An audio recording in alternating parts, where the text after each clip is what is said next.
ජීවයේ මූලික ව්‍යුහමය හා කෘත්‍යමය එකකයේ සෛලයයි සියලුම ජීවීන් සෛල වලින් සෑදී ඇත.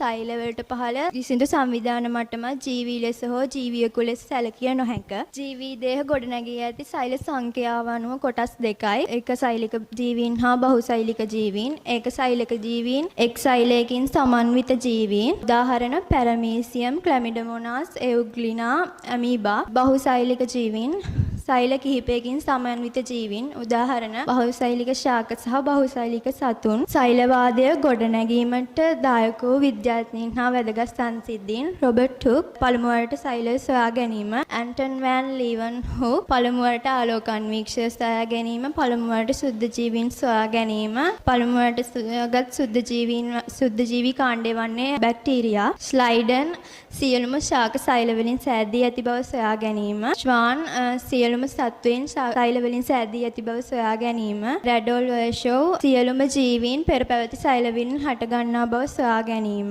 සෛලවාදය ජීවයේ මූලික ව්‍යුහමය හා කෘත්‍යමය එකකයේ සෛලයයි. සියලුම ජීවීන් එක් සෛලයකින් හෝ සෛල කිහිපයකින් ගොඩනැගී ඇත. සියලුම සෛල පෙර පැවති සෛල වලින් හටගනී. 500 tag